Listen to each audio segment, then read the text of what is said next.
C'est toi qui t'es point regardé égal à Dieu, comme une proie à arracher. Tu t'es dépouillé toi-même volontairement en prenant une forme de serviteur, en devenant un simple homme pour mourir pour nous. Mais c'est pour cela aussi que Dieu le Père t'a élevé dans la gloire et que comme nous l'avons chanté, en ton nom, le nom de Jésus-Christ, tous genoux fléchissent dans les cieux, sur la terre et sous la terre, et que toute langue confesse que Jésus-Christ est Seigneur à la gloire de Dieu le Père. Seigneur, ce matin, merci pour ta sainte présence dans nos vies. Merci pour ta sainte présence dans ce lieu. Merci pour ta sainte présence dans la parole qui sera délivrée, Seigneur. Que ma bouche ce matin soit ta bouche, Seigneur, dans ce lieu. Et que ton Esprit Saint prenne le contrôle et que ton onction repose sur moi ce matin. Repose également sur chaque cœur, Seigneur. Et que le couteau ce matin de ta parole puisse transpercer les cœurs ce matin, afin de révéler toute pensée cachée et les rendre captives à l'obéissance de ta parole, à la soumission de ta parole également, mon Dieu. Merci pour tout, Seigneur. Merci pour la joie d'être dans ta sainte présence, Seigneur. Et merci pour la joie de partager ta parole, Seigneur, qui est vraiment, Seigneur, un bouclier, Seigneur, sur nos vies. La nourriture spirituelle de notre âme et de notre esprit que tu nous as donnée, Seigneur, afin de croître jusqu'à la vie éternelle pour l'éternité avec toi. Nous le voulons, Seigneur, alors nous voulons nous satisfaire encore à ce que tu as préparé, tu vas dire, pour chacun de nous. Merci, Père. Nous remettons toutes choses entre tes mains. Et c'est pour cela, ce matin, je prends autorité sur tout esprit de sommeil, sur tout esprit de distraction qui pourrait empêcher quiconque d'écouter avec attention ta parole qui sera semée ce matin. Je les lis ce matin, je les chasse au nom de Jésus, afin que ton nom soit glorifié. Merci, Père, pour tout, dans le nom précieux de notre Rédempteur Jésus-Christ. Amen. Asseyez-vous.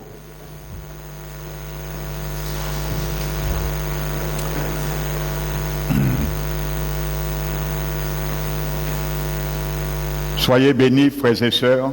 Tous ceux et celles que je n'avais pas salués, donc soyez encore bénis.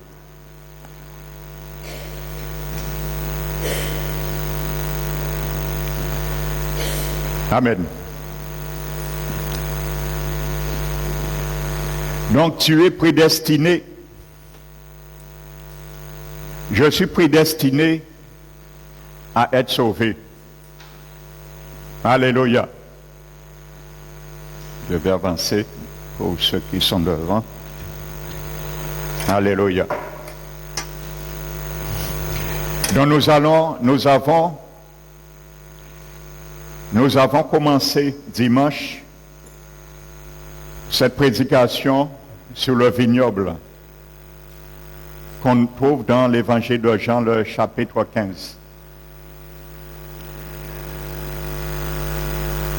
Donc, s'il y avait un titre à donner à cette prédication, ce serait « Tu es prédestiné à être sauvé ». Donc, j'ai expliqué qu'est-ce que ça veut dire le mot « prédestiné ». Alléluia. Donc, je ne vais pas m'étendre, nous allons continuer. Pour ceux qui nous visitent ce matin et qui prennent cet enseignement pour la première fois, dont la prédication a été enregistrée, tu peux l'avoir gratuitement sur CD ou sur DVD. Donc, tu commandes près de notre frère Fabrice Manico qui s'en occupe de la technique. Amen. Donc, nous allons continuer. Alléluia. Car Jésus est Seigneur. Il est la source de nos vies. Il est la source de notre salut. Alléluia.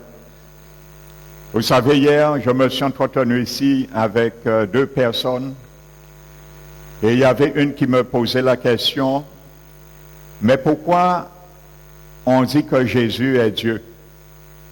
Je lui ai dit, mais c'est un fait, c'est une réalité. Jésus est Dieu. Et la personne me disait, mais oui, mais la Bible dit il y a un seul Dieu. Alors je lui ai dit, tu sais, le mystère de la Trinité sainte, c'est vraiment un mystère. Et je lui ai dit, je n'aurai pas le temps de lui expliquer ça en 5 minutes, mais j'ai déjà porté un enseignement sur cela qui est biblique et que Jésus est Dieu. Donc je lui ai dit simplement, il faut savoir effectivement la Bible dit qu'il y a un seul Dieu, mais ce seul Dieu est en 3 personnes. Et les 3 personnes sont également Dieu et ils sont baignés de l'essence qui est la divinité. Donc toute personne qui est baignée, son essence c'est la divinité, il est Dieu. Donc le Père baigne dans cette essence, il est Dieu. Le Fils Jésus-Christ baigne dans cette essence, il est Dieu. Et le Saint-Esprit ici baigne dans cette essence et il est Dieu. Alléluia.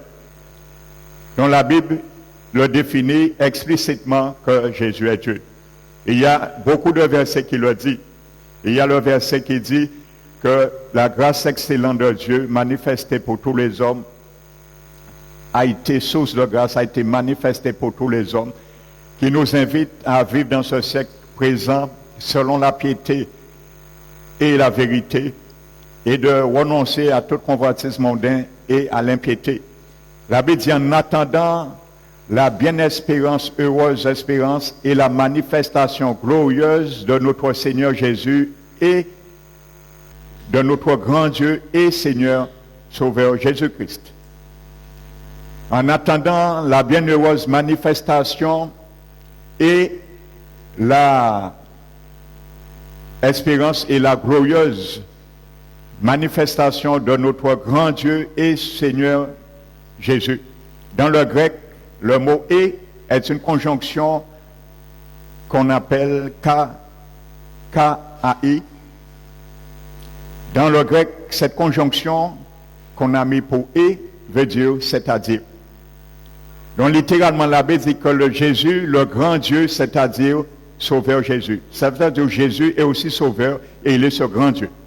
Alléluia. Donc ça c'est un verset parmi tant d'autres. Amen. Donc Jésus est Dieu. Alléluia. Le Père est Dieu, l'Esprit Saint est Dieu. Alléluia.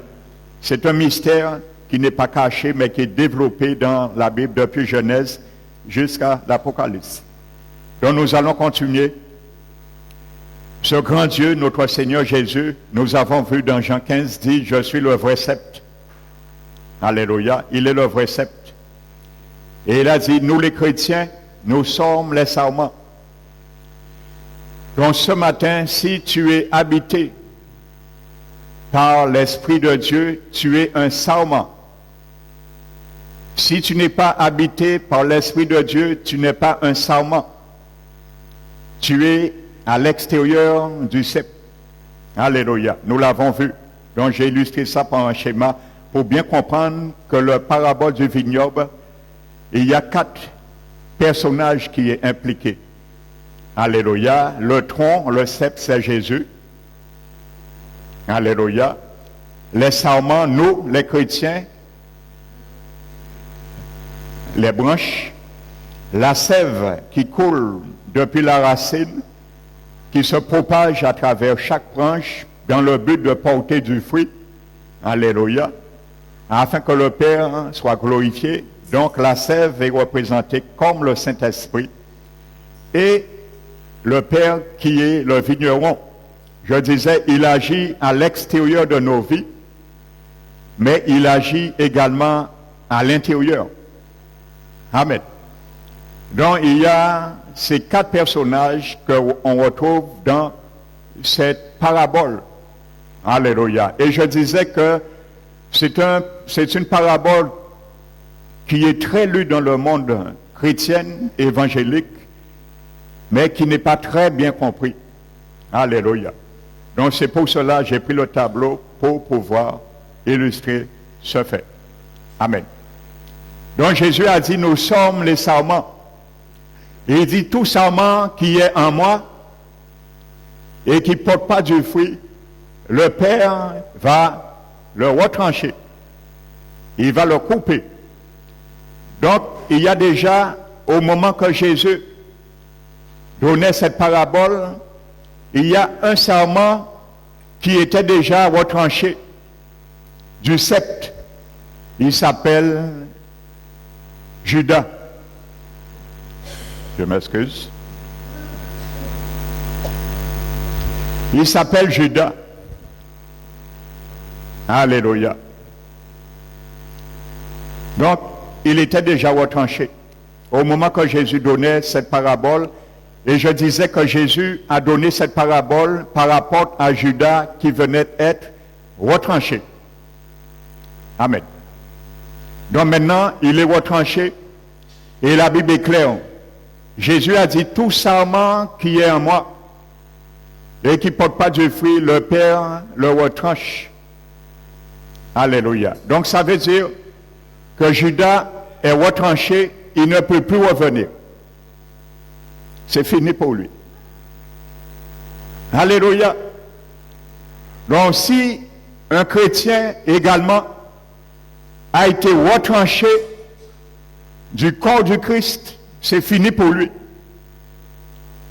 C'est la même réalité. C'est cette réalité que Jésus voulait mettre dans la conscience des apôtres, premièrement, et ensuite des chrétiens, nous, aujourd'hui, qui constituons le peuple de Dieu, les sarments, qui est le corps de Jésus, et dont il est la tête. Alléluia. Donc nous allons voir au cours de cet enseignement quelques versets qui militent explicitement qu'un chrétien peut être retranché. Et comme Jésus l'a dit, que les sarments qui ne portent pas du fruit, le Père les retranche, ils sèchent. Alléluia. Parce que quand tu es retranché, tu retombes à terre, tu retombes, et trop tard, tu retombes dans la poussière de ce monde. Alléluia. Donc ta vie spirituelle commence à dessécher. Et en finalité, comme Jésus l'a expliqué dans notre parabole, il a dit, il a son vent à la main, la pelle à vanner, il nettoie son air. Alléluia. Et il prend le blé dans son grenier, il récupère le grain et la balle s'en va pour être brûlée. Alléluia. Ça veut dire en finalité que celui qui était greffé sur le sceptre, et il a été retranché, en finalité, Jésus a dit, il reste pour être brûlé. Donc le feu que Jésus a parlé là, permettez-moi de vous dire que c'est l'enfer et la géhenne. Jésus a été clair avec nous. Alléluia. Donc il s'agit bien des chrétiens et nous allons le voir parce qu'il y a beaucoup, je disais dimanche, il y a beaucoup de théologiens qui ont fait l'Institut biblique. Il y a beaucoup de pasteurs aujourd'hui qui disent que cette parabole ne s'agit pas aux chrétiens. Eh bien, si vous voyez parabole là, ça appartient aux chrétiens, on peut changer la Bible. On peut prendre une Bible qu'on la version Le Monde Nouveau.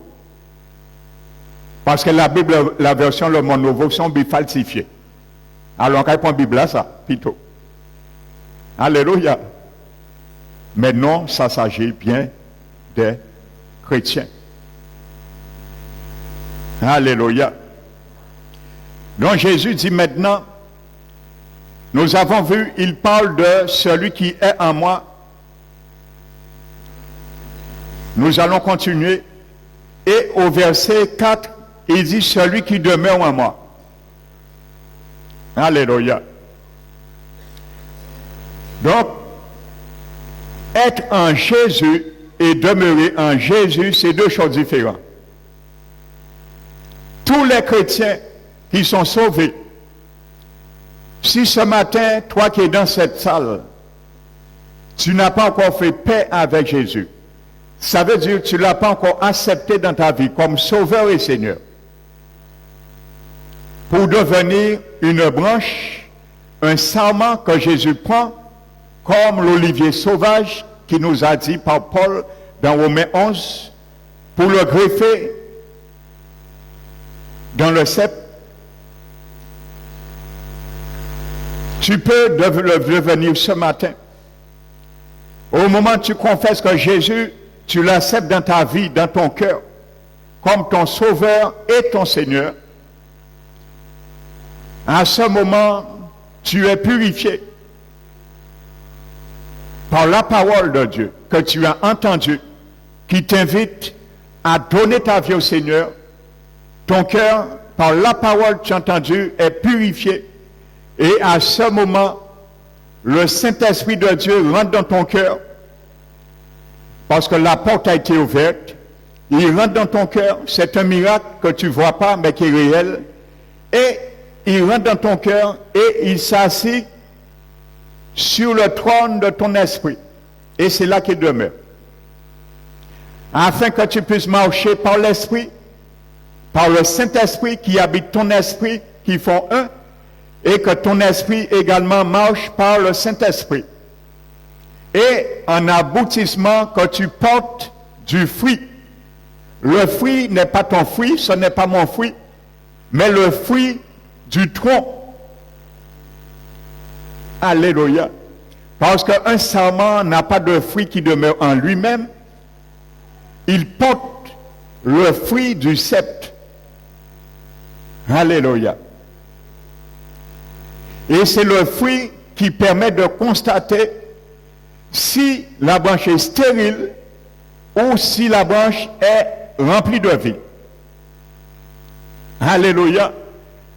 Dans le royaume de Jésus, il ne connaît pas de chrétien stérile. Je ne parle pas de stérilité physique. Alléluia. Parce que si tu es stérile aussi ce matin dans ce lieu, le Seigneur peut te donner un enfant, te faire enfanter. Il a prévu dans son programme, c'est prévu pour toi ça. Alléluia. Mais je parle de stérilité spirituelle. Amen. Donc à ce moment, tu deviens un sarment. Donc tout chrétien est un sarment. Donc au moment où tu vas accepter le Seigneur, il va te mettre dans son corps le sceptre. Donc tu es mis à partir de maintenant. Alléluia. Mais ça reste pas, s'arrête pas à être en Christ. Il faut demeurer maintenant en Christ. Et ça, c'est deux choses différentes. Le jour où le Seigneur te sauve, il te met en lui, afin que tu demeures en lui.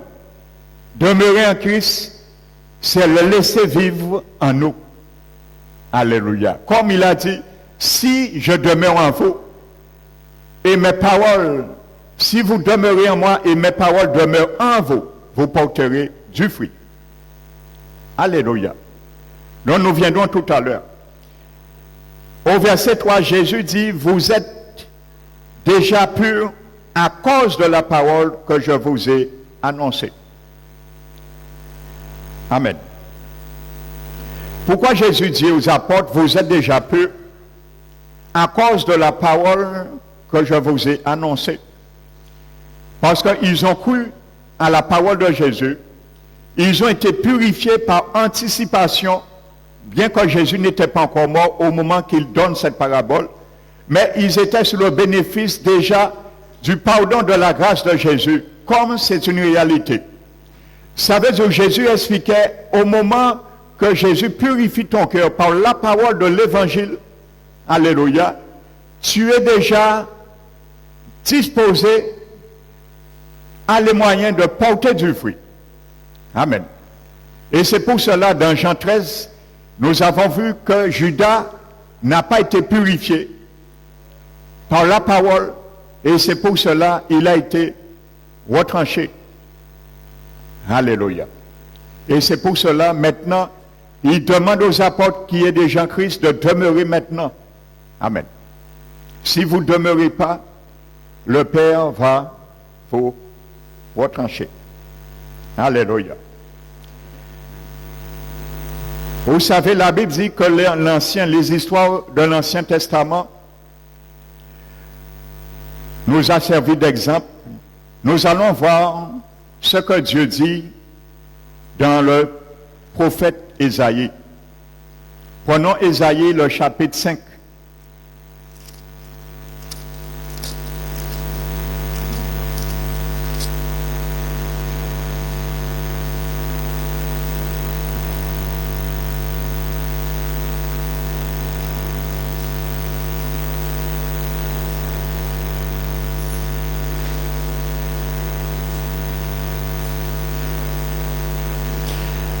Ésaïe chapitre 5, versets 1 à 7.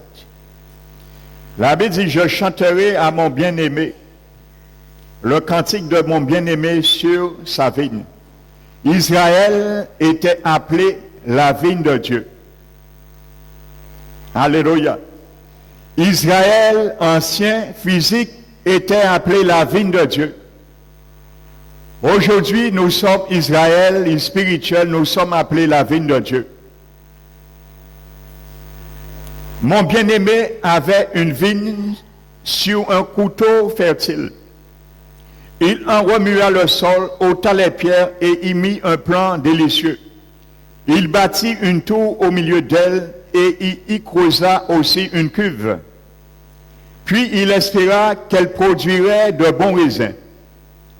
C'est exactement ce que Jésus illustre dans la parabole du vignoble. Mais elle en a produit de mauvais. Jésus a dit, tout bon arbre porte de bons fruits. Un mauvais arbre ne peut pas porter de bons fruits. Alléluia. Maintenant donc, habitants de Jérusalem et hommes de Juda, il parle à Israël, qui était son peuple choisi. Soyez juges entre moi et ma vigne.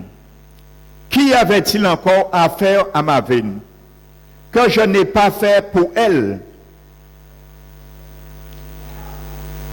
Ça me fait penser le verset que Jésus a dit dans Jean 10, verset 28 à 30. Que tous ceux que mon Père ne perdra aucun de ceux qui m'a donné. Alors, les pautans disant qu'un chrétien ne peut jamais perdre son salut prennent ce verset. Parce que le Père s'engage à ne perdre aucun qu'il lui a donné. C'est normal. Comprenez-le dans ce verset.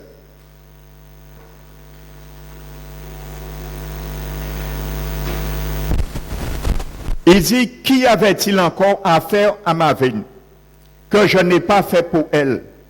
C'est ce que le Dieu, le Père te dit ce matin, me dit, le vigneron. Parce que le Père est engagé à une tâche, et cette tâche, il le fait avec une telle dextérité, et il ne peut faillir. Je disais dimanche, l'objectif du vigneron, il a un seul objectif. C'est porter du fruit. Il n'a pas d'autre objectif. Un vigneron qui s'occupe d'une vigne, il a un seul objectif. C'est émonder, donner les soins, prodiguer les soins, pour permettre à la force vasculaire de la sève remplir les sarments pour qu'il puisse porter du fruit. C'est l'objectif du vigneron. Il n'a pas d'autre objectif. Si ça n'atteint pas, avec toutes les procédures qu'il utilise, en finalité, il le retranche. Parce que c'est une branche stérile. Le vigneron n'a rien à faire avec une branche des sarments stériles, parce que ça consomme de la sève inutilement. Il met les autres sarments en difficulté. Il sape le travail du cep. Donc, pour en finir, il les retranche. Alléluia. Donc, c'est soit porter du fruit, ou soit nous serons retranchés, frères et sœurs. Il n'y a pas de mesure, il n'y a pas de neutralité avec la vie d'un chrétien. C'est ce que Paul expliquait, soit tu marches par l'esprit, ou soit tu marches par la chair. La Bible dit, celui qui marche par la chair est inimitié contre Dieu. Parce que tu deviens ennemi de la marche selon l'esprit. Alléluia. Et c'est pour cela la Bible dit que les fruits, les désirs, les tendances de la chair sont opposés aux tendances et aux désirs de l'esprit. Ils sont contraires et inimitiés entre eux. Alléluia. Donc lorsque le Père essaie, il ne voit rien, il est obligé d'agir. Alléluia. Pourquoi, quand j'ai espéré qu'elle produirait de bons raisins, en a-t-elle produit de mauvais? Je vous dirai maintenant ce que je veux faire à ma vigne. Alléluia. Ce n'est pas ce que Jésus nous explique. Alors ceux qui prennent les textes, les histoires de l'Ancien Testament et disent ça c'était bien à l'Ancien Testament, eh bien prenez garde. Parce que Paul a dit tout ce qui a été écrit dans l'Ancien Testament nous a été laissé pour nous servir d'exemple et de témoignage. Alléluia.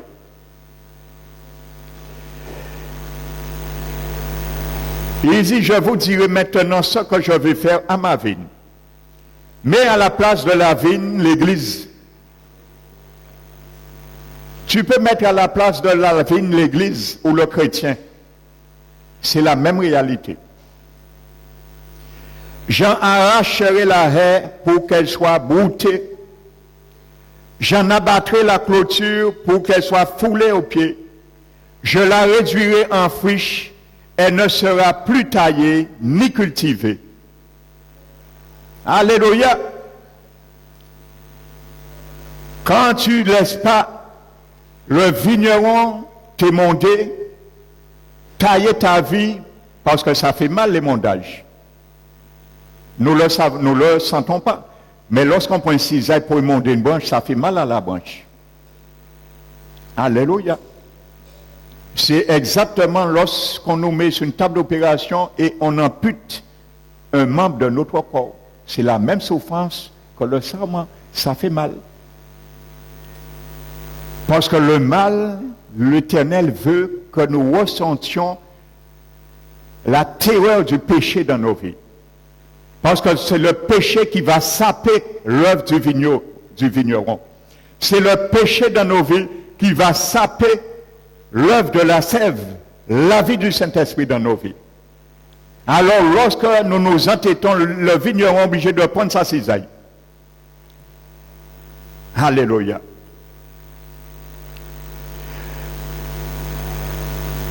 Elle ne sera plus taillée ni cultivée. Ça veut dire quand tu es retranché, nous sommes retranchés comme Judas, le vigneron ne peut plus nous tailler. C'est fini. Alléluia. Il ne peut plus. Il peut nous tailler. Lorsque nous sommes encore dans le sceptre. Mais lorsque nous ne sommes plus, c'est fini. Il ne peut plus nous tailler. Il ne peut plus nous cultiver. Les ronces et les épines y croîtront, et je tournerai mes ordres aux nuées, afin qu'elles ne laissent plus tomber la pluie sur elles. Je viens sur un passage qui me vient en mémoire d'Hébreux 6. Je viens tout à l'heure. Afin que ne laisse plus tomber la pluie sur elle, la vigne de l'Éternel des armées, c'est la maison d'Israël, et les hommes de Juda, c'est le plan qu'il chérissait. Alors ce matin, prends cette parabole, très au sérieux. Il s'agit de l'Église. Alléluia. La Bible dit, elle ne sera plus taillée ni cultivée, et je ne permettrai plus les écus des cieux de tomber la pluie sur elle. C'est fini. Lorsque l'Éternel a tourné le dos à un chrétien, c'est le plus grand cataclysme qui existe dans l'univers. Le plus grand fléau cataclysme qui existe dans l'univers. Vous allez voir ce que l'auteur des Épîtres des Hébreux dit. Il dit la même réalité. La Bible dit, Hébreux 6, je crois le verset 10, il est impossible, ça tu ne vas pas me dire que ce n'est pas aux chrétiens qu'il s'agit. Il est impossible, vous voyez une impossibilité, que ceux qui ont été une fois éclairés, c'est toi et moi ça. Ce n'est pas les païens qui ont été éclairés. Jean a dit que la lumière est venue vers eux. Mais comme ils aimaient les ténèbres, ils ont préféré refuser la lumière parce que la lumière révèle ce qu'il y a dans les ténèbres. Ça, c'est le monde et la tradition. Donc Jean nous dit qu'ils ont refusé Jésus comme la lumière du monde parce qu'ils voulaient rester dans les ténèbres, dans ce qu'ils bâtissaient. Alléluia. Donc il s'agit des chrétiens dans Hébreux 6. Il est impossible que ceux qui ont été une fois éclairés, qui ont goûté le don céleste, alléluia, dans le grec, le mot don là, c'est doréa, je le précise. C'est le mot grec doréa. Le mot grec doréa est employé uniquement pour deux personnes divines. Sachez-le. Pour Jésus-Christ et pour le Saint-Esprit de Dieu. Le mot grec doréa, qui est traduit par don, n'est jamais employé ni pour une personne humaine et ni pour une chose. Uniquement pour deux personnes divines. Jésus-Christ et le Saint-Esprit. Alléluia. Qui montre bien que l'Esprit Saint est une personne, comme je le disais. Qui ont goûté le don céleste, implicitement Jésus-Christ.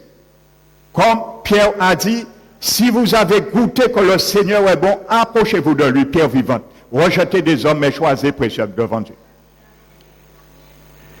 Qui a eu part au Saint-Esprit. Alléluia. Il s'agit bien des chrétiens. Tu es d'accord avec moi, mon frère, ma soeur? Ce n'est pas à quelqu'un qui a entendu la parole. La Bible dit qu'ils ont été éclairés une fois. Ils ont goûté le Seigneur Jésus. Doréa. Ils ont eu part au Saint-Esprit. Ils ont été habités par le Saint-Esprit. Il s'agit bien de toi et moi, qui sont chrétiens et de nouveau. Qui ont goûté la bonne parole de Dieu. Ce n'est pas toi et moi qui goûte la bonne parole de Dieu. Qu'est-ce que tu fais ce matin? Ce n'est pas la bonne parole de Dieu que tu goûtes, je goûte. Qui ont eu part aux puissances des siècles à venir. Alléluia. Nous goûtons déjà ce qui sera une plénitude dans l'éternité pour nous. Et la Bible dit qu'ils sont tombés. Alléluia. Permettez-moi de vous dire dans le grec également, le verbe qui a été écrit pour tomber est un verbe rare dans le grec. Ça veut dire sortir et tomber hors de la voie. Alléluia. Ce mot grec veut dire il y a une voie. Là, quelqu'un qui est sorti là, qui est tombé hors de la voie. Il ne peut plus retourner là. C'est ça que ça veut dire le mot tomber dans le grec. Hors de la voie. Ça veut dire le chrétien qui est tombé hors de la grâce. La voie, c'est la grâce. Quand tu es tombé là, tu ne peux plus retourner, c'est fini. Parce qu'il a dit, il est impossible. Et qui sont tombés.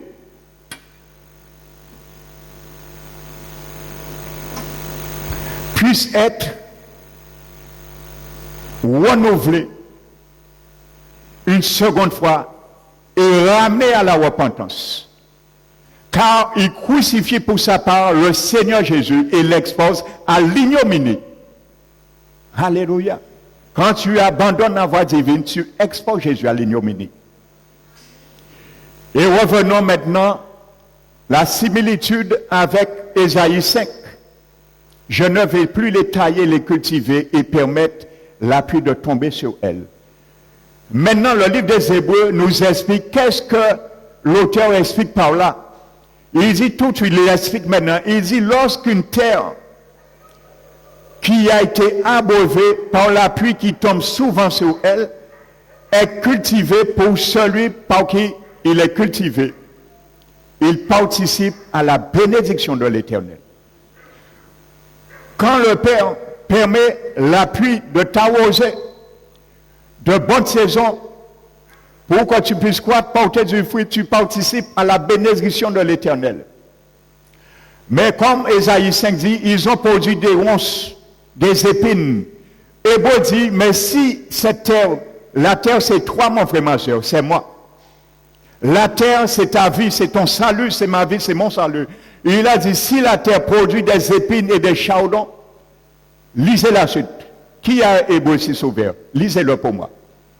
Il parle aux chrétiens.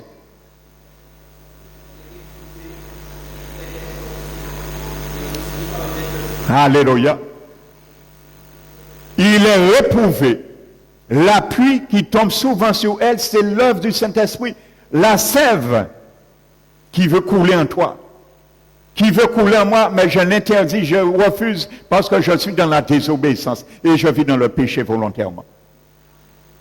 Ça empêche la pluie d'irriguer ma vie, mon salut et m'a ramené à l'éternité et demeurer dans le ciel. La Bible dit que notre vie soit réprouvée, notre salut soit réprouvé. Elle est prête à être maudite, desséchée. Et on finit par mettre le feu. Ce n'est pas ce que Jésus explique. La Bible ne se contredit jamais. Alléluia. Sachez-le, la Bible ne se contredit jamais. Ésaïe 5, Hébreux 6, Jean 15 expliquent la même réalité. Ce sont des textes qui s'enchevêtrent comme des pions du puzzle. La même réalité, et ce n'est pas les textes exhaustifs, il y en a d'autres. Alléluia. Donc il s'agit bien de l'Église. Et Jésus a dit, moi je suis le vrai sceptre. Alléluia. Il est le vrai sceptre. Alléluia.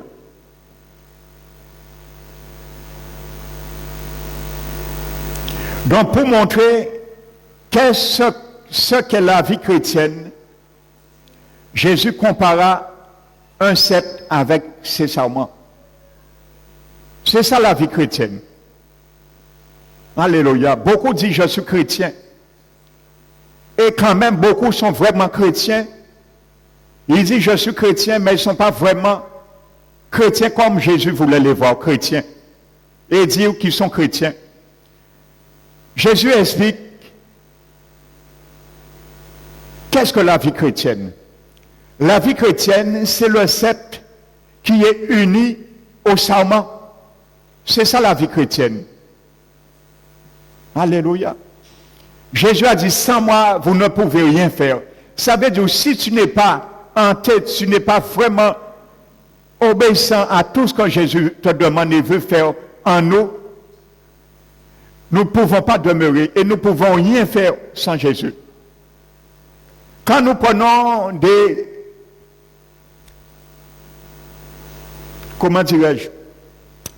engagements, des décisions sans Jésus, le Seigneur est en retrait. Sans moi, vous ne pouvez rien faire. C'est pour ça que beaucoup parmi nous, nous prenons de mauvaises décisions parce que nous ne consultons pas notre Seigneur. Il est la source. Philippiens 4 nous dit, avant toute chose, de faire connaître nos besoins à Dieu. Frères et sœurs, faites connaître nos besoins à Dieu.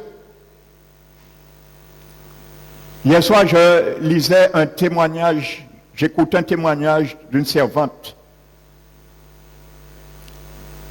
qui est passée par une table d'opération. Elle disait que on lui avait dit que l'opération qu'elle va subir va lui prolonger sa vie pour 3 mois. Et elle a dit, on lui a dit, si elle ne fait pas cette opération, elle a que 7 jours pour vivre. Alors elle a dit, si c'est pour... Non, elle a dit, si c'est pour... Elle risquait de passer par la mort. Elle a dit, si c'est pour passer par la mort, pour 3 mois, elle ne prend pas ce risque. C'est au Canada. Elle a dit, elle refuse cette opération. Alors le médecin lui disait, mais comment vous refusez l'opération? Il dit, non. Je refuse, je dois parler avant à mon père. Le médecin lui dit, mais qui est votre père? Il a dit, Dieu. Je dois parler à mon père, lui demander avant. Mais je refuse cette opération. Et elle a parlé à son père. Elle a dit, je refuse cette opération. Elle a refusé, on lui a fait signer une décharge. Et quand tu refuses au Canada, la dame dit qu'on te met dehors à l'hôpital. Et elle n'était pas guérie, elle a refusé. Et son papa l'a guérie. Notre Père Céleste l'a guérie. Alléluia! Alléluia! L'Éternel des armées, Yahvé Rapha. Alléluia! Elle a pensé, elle n'a pas oublié l'alliance que Dieu a fait avec nous. Yahvé Rapha, l'Éternel qui est en train de te guérir. Alléluia. Elle n'a pas été un auditeur oublieuse. C'est ça, frères et sœurs. Et c'est pour ça, Jacques nous dit que celui qui écoute ma parole et ne les met pas en pratique. Et nous sommes comme ça. Malheureusement, dans les derniers temps, c'est l'état des chrétiens des derniers temps.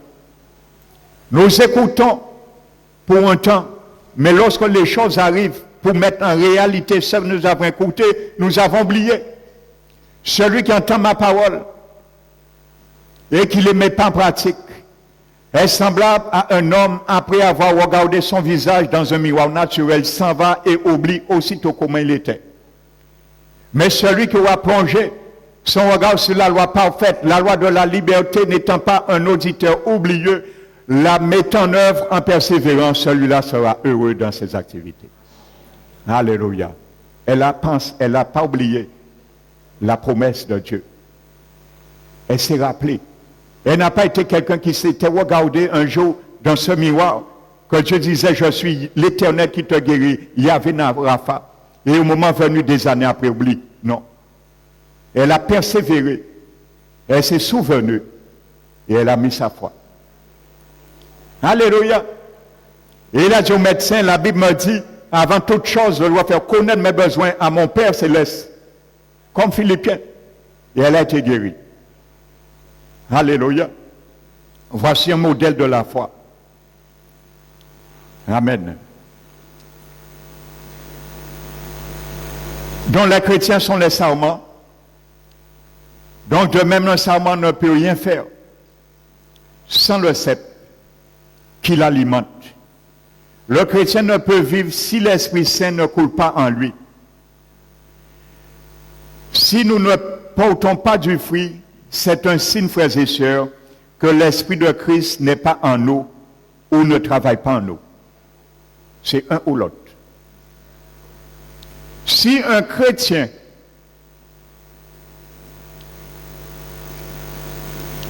je dessine le fruit. Le fruit. C'est l'objectif des chrétiens.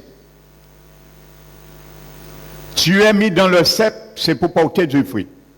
Tu es sauvé, c'est pour porter du fruit. Le fruit, c'est servir l'Éternel. La Bible dit, tout homme a été né pour porter du fruit. Alléluia. Parce que nous sommes nés avec des tendances innées en nous. En venant au monde, il y a des tendances de la corruption du monde qui est rentrée en nous également. Par les yeux, par la convoitise, par les pensées. Donc, il faut que l'objectif de la sève, c'est traiter tout ça. Parce que tout ça va saper l'œuvre du vigneron qui veut voir le fruit. Donc, le fruit du cep de la vigne permet de savoir si un chrétien ne porte pas du fruit, c'est soit l'Esprit de Dieu n'est pas en lui, ou soit il ne vit pas selon l'Esprit. C'est un ou l'autre. C'est un ou l'autre. Alléluia. Galates 5, nous avons prié sur cela vendredi, nous dit clairement le fruit de l'Esprit. Amen. Le fruit de l'Esprit. Le Saint-Esprit. Que ce soit le fruit de l'Esprit, c'est le fruit de Jésus.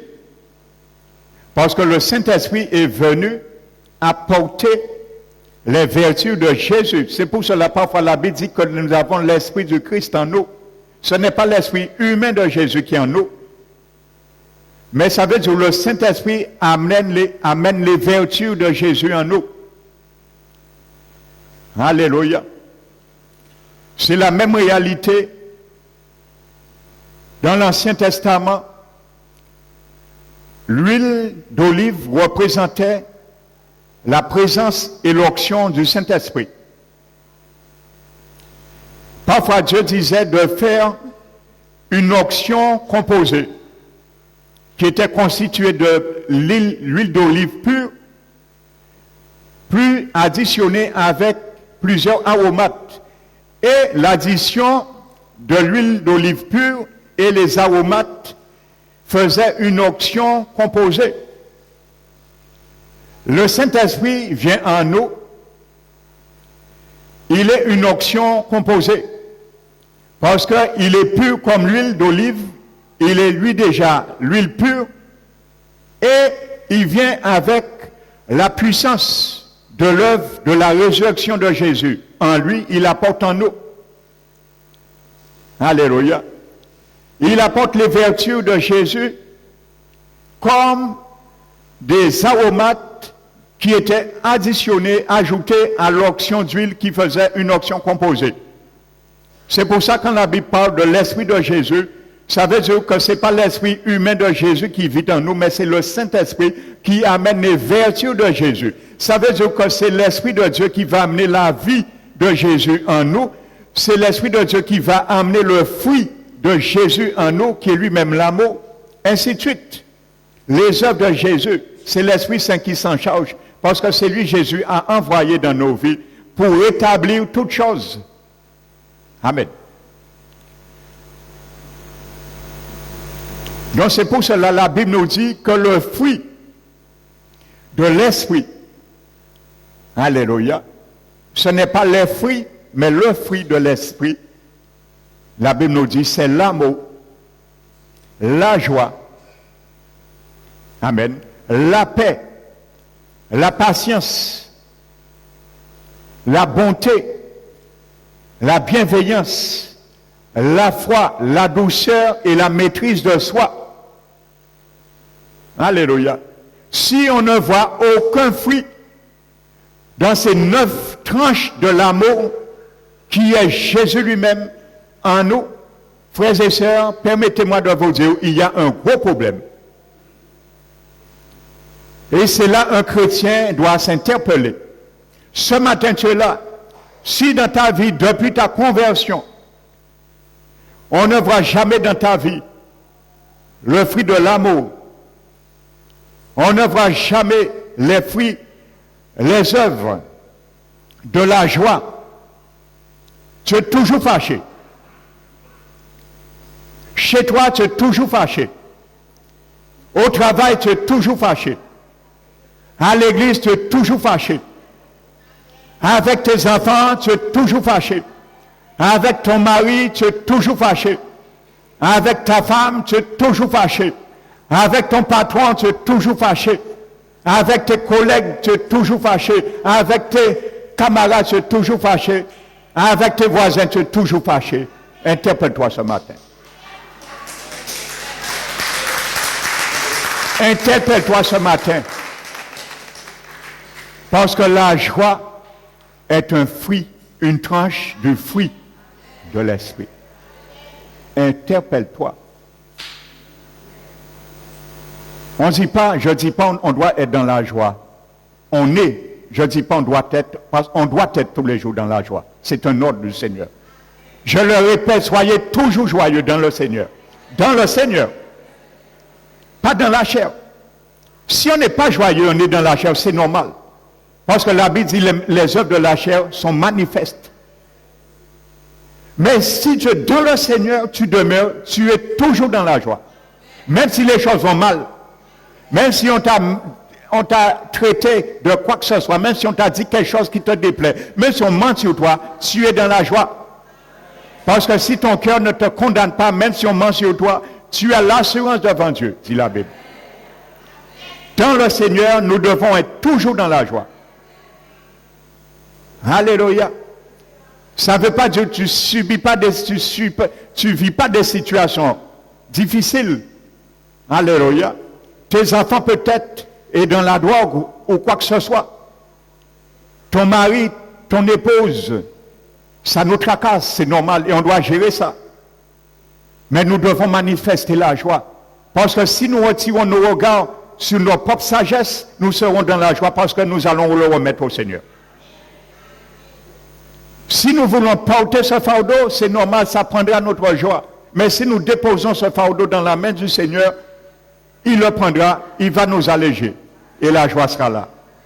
Soyez toujours joyeux. Amen. Donc si depuis ta conversion, mon frère, ma soeur, depuis ma conversion, tous les jours, je suis agité, je ne suis jamais dans la paix, c'est un fruit de l'esprit.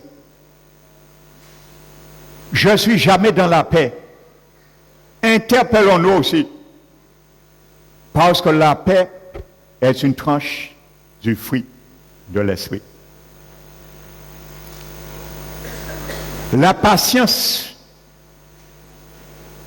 Alléluia. Ce sont des vertus que Dieu veut que nous développons parce que ce n'est pas inné en nous. C'est normal. Mais il y a une progression. Ce n'est pas des choses qui viennent du jour au lendemain. Lorsque je prends une semence, un noyau de mangue, je le jette à terre, demain, le noyau ne va pas germer et le troisième jour porter des fruits ou faire un arbre. Il y a un processus. Ça veut dire le jour que nous sommes en Christ, le processus est activé et mis en route, en œuvre dans nos vies. Et à la mesure de notre obéissance, nous allons fructifier, porter le fruit. Il y a une gestation spirituelle aussi. Alléluia. Les fruits ne vont pas sortir du jour au lendemain. Ça ira plus ou moins vite pour certains. Et malheureusement, dans certains, il y a parfois le monde chrétien, on jalouse la croissance spirituelle de certains chrétiens qui vont plus vite que, si je peux dire. Parce qu'il y a ceux qui sont venus au Seigneur aujourd'hui, en 2 ou 3 mois, ils marchent déjà selon l'Esprit, mieux que beaucoup qui sont 10, 20 ans dans le Seigneur. Il ne faut pas jalouser le frère et la sœur. Parce qu'il a compris, elle a compris ça. De laisser, si nous vivons selon l'Esprit, marchons aussi dans l'Esprit. Donc, celui ou celle qui nous dépasse peut-être dans la croissance, il ne faut pas jalouser. Parce que la jalousie, c'est les œuvres de la chair. Et elles sont manifestes. Amen. Donc, c'est des choses qui n'est pas inné en nous. Parce que n'oubliez pas, que ce soit la paix, que ce soit la joie, ce n'est pas la joie humaine, hein, le fruit de l'esprit de Galates 5. Ce n'est pas la joie humaine, hein, une joie charnelle, non. La joie humaine existe. C'est inné en nous, oui.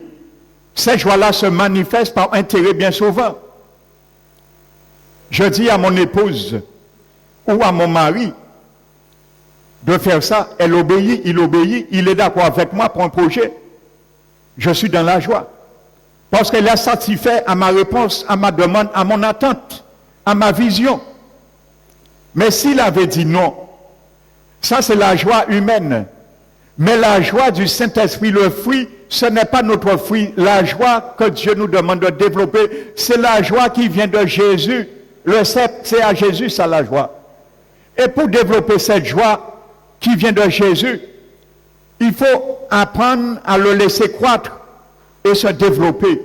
Et ça se développait, et ça se croît à travers les épreuves et les circonstances dans la vie.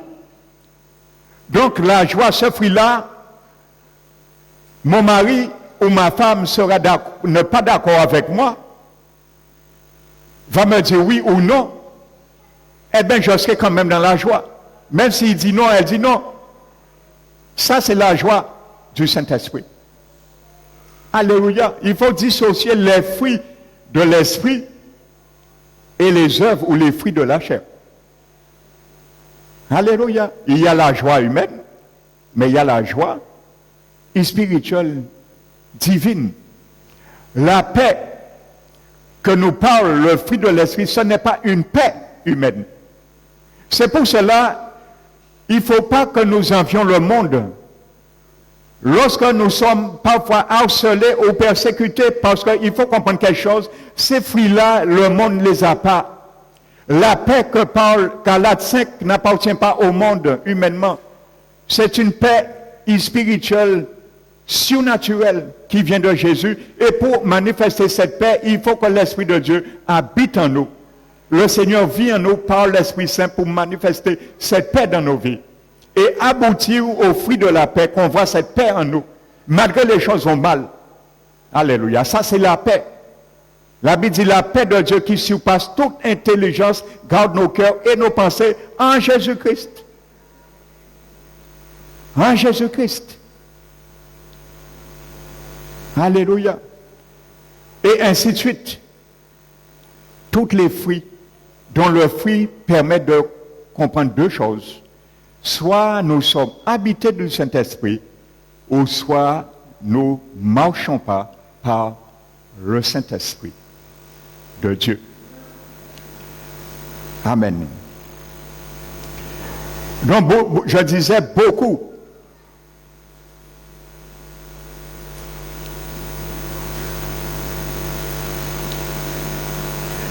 Jésus est la source de la vie et celui qui la maintient. C'est normal. Nous sommes là, la source de la vie, Jésus la maintient. Alléluia. Et je reviens encore sur une terminologie qui a été déformée dans le monde évangélique. C'est le baptême dans l'Esprit Saint. Le baptême dans l'Esprit Saint est expliqué dans 1 Corinthiens 12, 13. Paul a dit, quand tu donnes, si ce matin tu es là, tu veux accepter le Seigneur dans ta vie, tu ne l'as pas encore fait. Tu n'as pas encore reçu l'Esprit de Dieu comme gage de la rédemption éternelle en toi. Si tu le fais ce matin, au moment où l'Esprit de Dieu rentre en toi, il va te baptiser. Ça veut dire, il va t'intégrer. Il va t'identifier au sceptre. Il va te connecter au sceptre. C'est ce que la Bible appelle baptiser dans l'Esprit Saint. Afin que tu puisses t'abreuver. C'est pour ça Paul dit, nous avons tous été en effet baptisés dans un seul esprit. Et nous avons tous été abreuvés du même esprit. Alléluia. Le mot grec abreuvé veut dire comme une éponge. Tu mets dans l'eau et au fur et à mesure que l'éponge est imbibée d'eau, l'éponge rentre et il descend. Tout chrétien est mis dans le corps du Christ. Ça, c'est le baptême dans l'Esprit Saint. Et afin de s'abreuver quotidiennement comme une éponge qui absorbe l'eau dans laquelle la sphère, il est plongé. Alléluia. Donc tu peux être baptisé dans l'Esprit Saint, être en Christ, c'est ça. Mais tu n'es pas obligé de laisser la sève, l'Esprit Saint, son œuvre t'abreuver. Tu peux le refuser. Alléluia. Donc tu peux être en Christ et non demeurer en lui. Amen. Donc c'est une terminologie qui a été déformée. Revenons maintenant à Jean chapitre 10.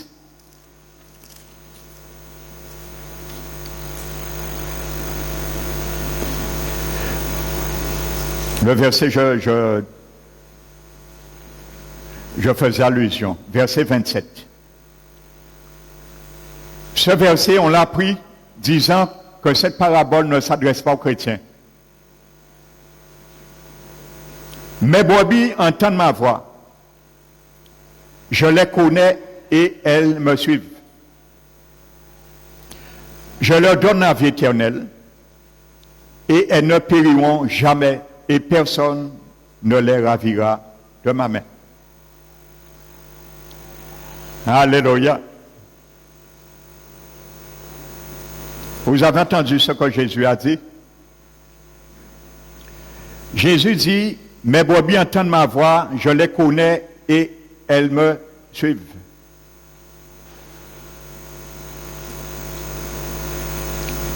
Je vais te faire comprendre la rhétorique de ce verset. Parce que Jésus et les apôtres parlaient beaucoup en rhétorique.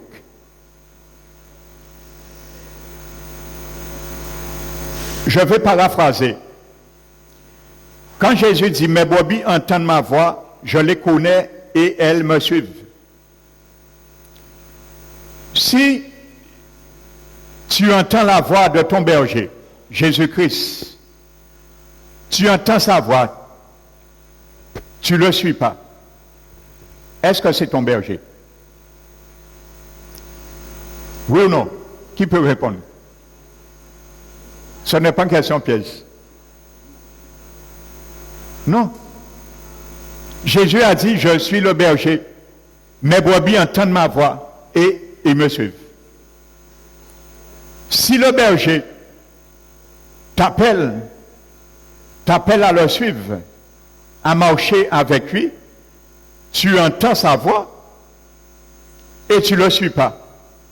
Ce n'est pas ton berger. Ou du moins, tu n'es pas sa brebis. Voici comme ça il faut prendre ce test. C'est une rhétorique.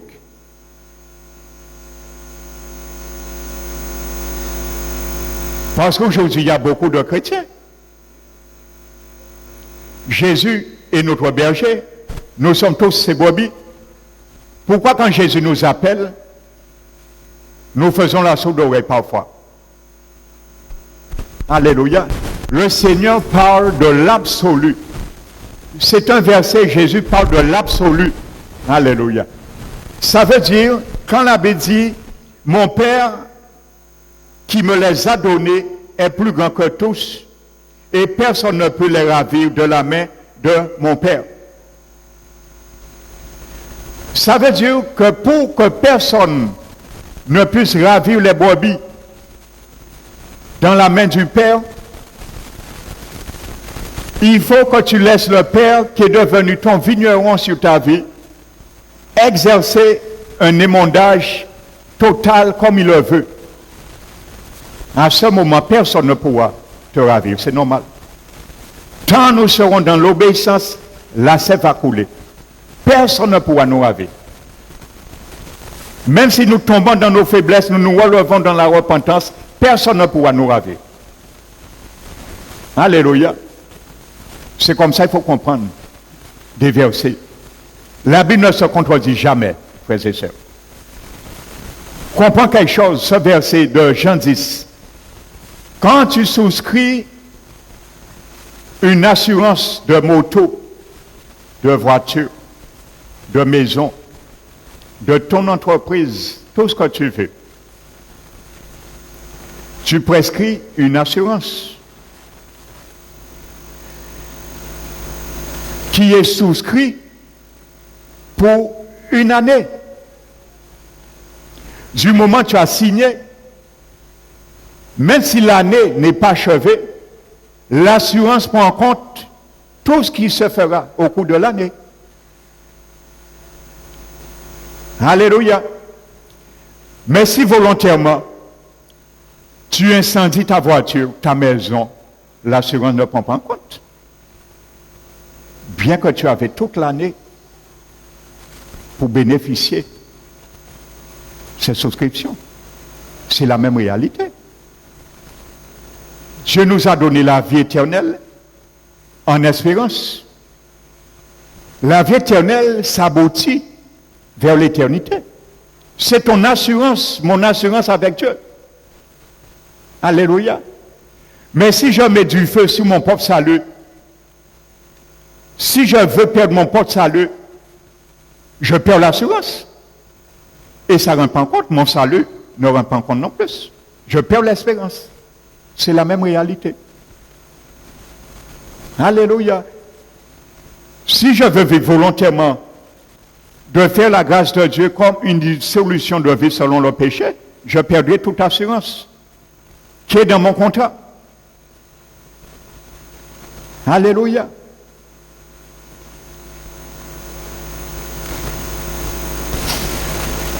Alors, quel intérêt, frères et sœurs, avec tant d'insistance que Jésus aurait demandé de demeurer en lui s'il n'y avait pas un danger réel à ne pas demeurer? Mais pourquoi Jésus aurait demandé de demeurer s'il n'y avait aucun danger de ne pas demeurer? Il y a bien une raison à insister. Combien de fois Jésus dit dans cette parabole, demeure, demeure, demeure? Il y a bien une réalité. Jésus n'aurait pas parlé du mot demeurer, frères et sœurs.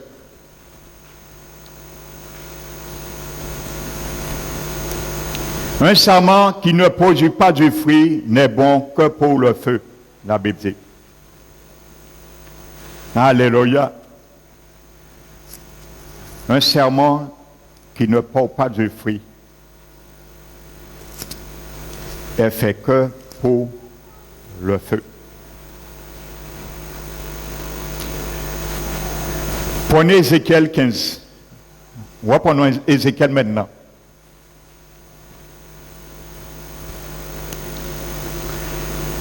Ézéchiel, vous allez voir le Seigneur décrit une parabole du sarment dans l'Ancien Testament également.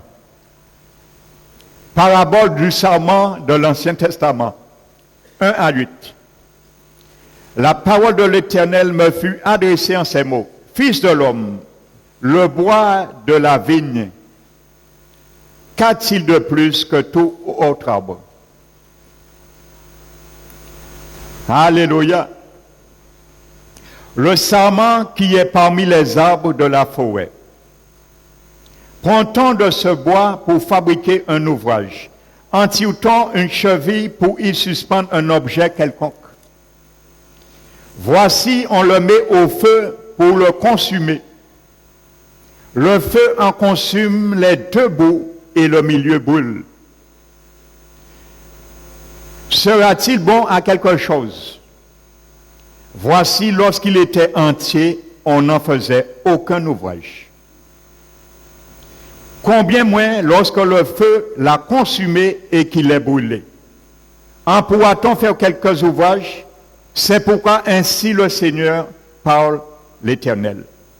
Comme le bois de la vigne parmi les arbres de la forêt, ce bois que je livre au feu pour le consumer, ainsi je livrerai les habitants de Jérusalem. Dieu qui parle à son peuple Israël.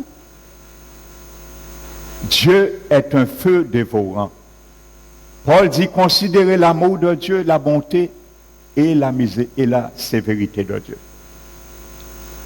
Trop de chrétiens considèrent uniquement la bonté de Dieu. Et ils prennent bon Dieu pour un bonbon. Quand on prend Dieu pour un bonbon, on perd le goût de la saveur de l'amour et de la sainteté de Dieu. Considérez la bonté et la sévérité de Dieu. Paul a dit aux chrétiens. Ainsi, je livrerai les habitants de Jérusalem. Je tournerai ma face contre eux. Ils sont sortis du feu et le feu les consumera. Et vous saurez que je suis l'Éternel quand je tournerai ma face contre vous. Je ferai du pays un désert parce qu'ils ont été infidèles, dit l'Éternel. C'est ça. À Israël que Dieu parle. Alors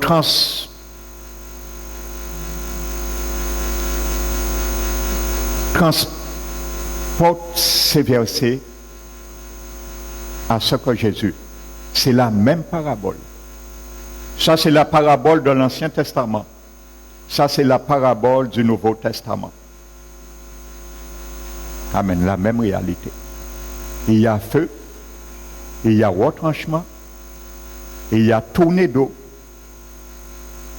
et il y a jugement. Dieu ne fait acceptation à personne. Paul a dit, on ne se moque pas de Dieu. Aux chrétiens qu'il parle. Ce qu'un homme sème, il le moissonnera aussi. On ne se moque pas de Dieu. Alléluia. Ce qu'un homme sème, il le moissonnera aussi. Si nous semons pour la chair, nous moissonnerons de la chair la corruption. Si nous semons pour l'esprit, nous moissonnerons de l'esprit la vie éternelle. La vie éternelle. Tu as la vie éternelle en toi. J'ai la vie éternelle comme une moisson. Comme une semence plutôt. Tu l'as en semence. Il faut la développer pour la moissonner. Pour la moissonner, c'est en finalité. Il faut semer avec le Saint-Esprit. Marcher avec le Saint-Esprit pour bénéficier en finalité cette moisson qui s'appelle la vie éternelle. Le Seigneur nous met cette semence, la vie éternelle, le gage, le jour, il nous met en lui, il nous baptise en lui. Nous l'avons en espérance. Mais c'est les tendances, le développement des fruits qui fera la différence pour, en finalité, nous puissions moissonner le fruit de la vie éternelle qui se manifeste à travers toutes ces tranches de Galates 5. Amen. Alléluia. Donc voici ce qui m'attend, ce qui t'attend. Nous sommes sauvés en espérance. Il ne faut pas que cette espérance se perde. Alléluia. Donc le Seigneur nous aime. Aimons les soins également que le Père, le vigneron, manifeste à notre égard chaque jour dans nos vies également. On ne voit pas nos vies, mais le Seigneur voit tout. Il connaît tout. Il s'attend à tout. Alléluia. Ne soyons pas vrais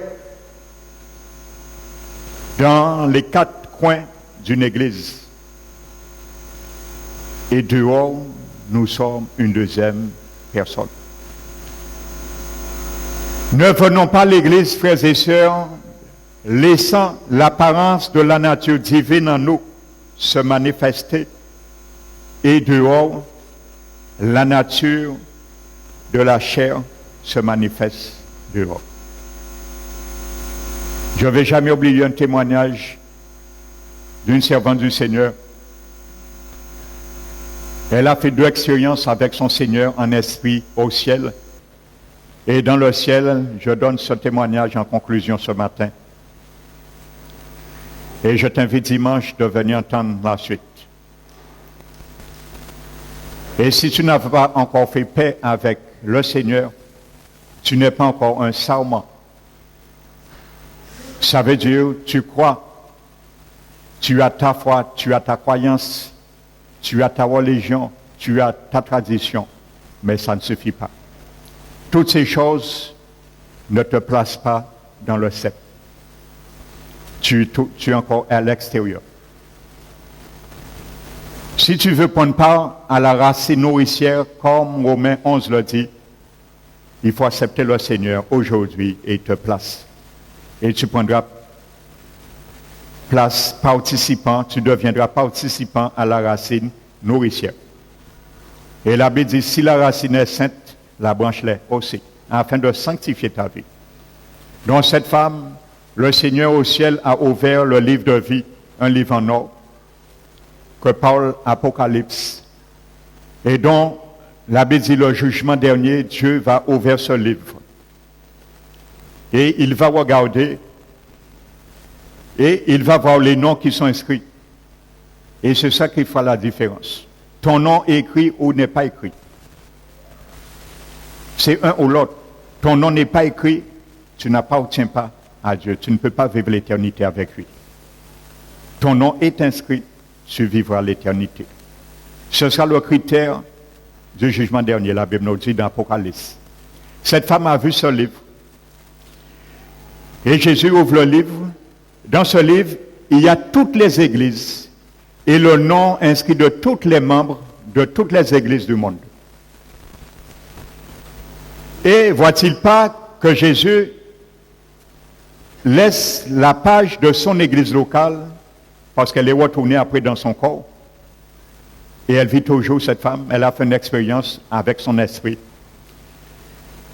Et Jésus a mis son doigt sur cette page, le nom de son église et tous les membres. Et cette femme voit, il y a des prédicateurs, il y a des chanteurs, il y a des musiciens qui ne figurent pas dans la liste des membres de son église locale sur terre. Et elle dit à Jésus, mais où sont ces gens? Elle chantait, ils jouaient la musique, ils prêchaient. Pourquoi leur nom ne figure pas? Jésus a dit à cette femme, leur nom était inscrit, mais je les ai effacés parce que dans les quatre coins de l'église, ils étaient chrétiennes. Ils étaient chrétiens dans les quatre murs de l'église. Mais dehors, ils parlaient comme le monde. Ils vivaient comme le monde. Ils faisaient comme le monde. Ils marchaient comme le monde. C'est pour cela que j'ai effacé leur nom du livre de vie. Et Apocalypse le dit, tous ceux qui ne furent plus trouvés inscrits dans le livre de vie. Donc ça veut dire, si tu peux ne plus être trouvé inscrit, ton nom est écrit auparavant. Et il peut être effacé. Alors, est-ce que les partants de non perdre leur salut ne voient pas ce verset? La Bible dit, le nom de tous ceux qui ne furent plus trouvés inscrits dans le livre sont jetés dans la géhenne. Alléluia. Donc, il y aura beaucoup de chrétiens qui seront jetés dans la géhenne. Malheureusement, il faut le savoir. Il faut que tu le saches aujourd'hui, si tu l'ignorais. Alors, tu as l'opportunité de te qualifier. J'ai l'opportunité de me qualifier. Paul a dit, tous parlent à la reine. Pour un seul emporte la course. Tous parlent en même temps, il y a un seul qui le remporte. C'est une rhétorique encore. Paul ne voulait pas dire, il y a un seul chrétien sauvé. Mais Paul met l'accent que nous tous, nous partons et un seul remporte. Ça veut dire, tu dois t'emporter pour toi personnellement. Et si chacun dit qu'ils vont le porter la cause personnellement, nous tous qui arrivons en même temps et nous qui gagnons en même temps aussi. C'est ça que Paul voulait dire. C'est une rhétorique qu'on appelle ça. Et Jésus, à un moment donné, fait un zoom et le nom de ces gens est inscrit dans le livre au témoignage de cette femme. Et Jésus dit, ils reviennent et Jésus montre un panorama. Ces gens-là reviennent à la repentance. Jésus inscrit leur nom de nouveau parce qu'ils sont revenus à la repentance. Parce que la mort physique ne les a fait pas encore frapper. Mon frère, ma soeur, si tu vis dans le péché, Dans le secret, je ne sais pas, le pasteur ne sait pas. Ton frère et soeur ne sait pas ta vie, mais Dieu le sait. Reviens vite au Seigneur avant qu'il soit trop tard. Parce que ton nom peut être en train d'être effacé. Reviens à l'Éternel avant qu'il soit trop tard dans la repentance. Parce que si ces gens où leur nom a été effacé, leur nom dans le livre de vie était mort physiquement, ils n'ont pas eu le temps de revenir à la repentance. C'est la GN qui serait leur salaire pour l'éternité. Quand je te donne l'opportunité de réviser ta voix, me donne l'opportunité de réviser ma voix, revenons Seigneur au plus vite. Courons pour retourner au Seigneur. Le Seigneur ne cesse de pardonner. Il nous aime, mais n'aime pas le péché. Le péché sape la vie du sève, de la sève, le tronc. Alléluia. Donc c'est pour cela, ce matin, je vais faire un appel solennel. Si tu veux ce matin dire au Seigneur, je vais aujourd'hui partir hanté, greffé en toi, Seigneur, dorénavant pour ma vie et un autre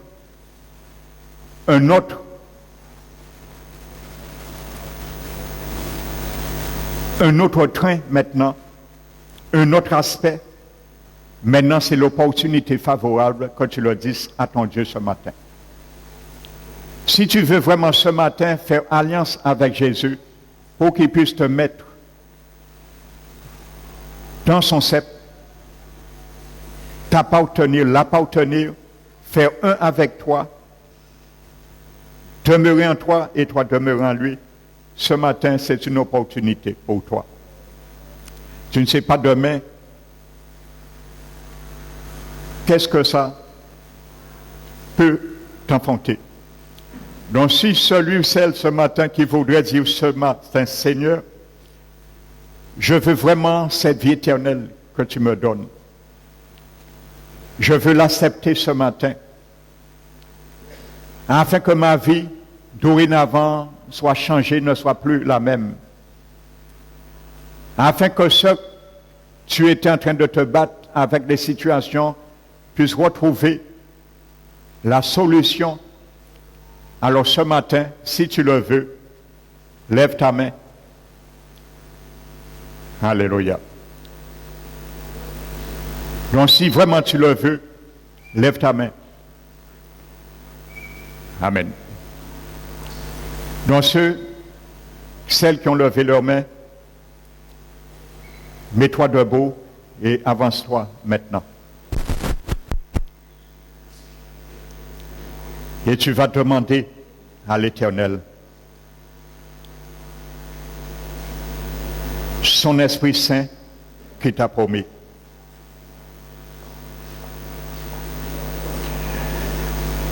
Afin de vivre pour lui.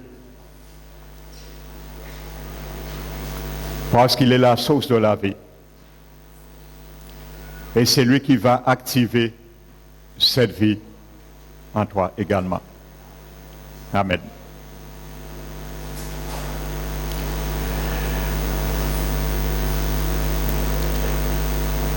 Donc s'il y a certains qui hésitent, ça c'est une alliance que tu vas faire avec le Seigneur.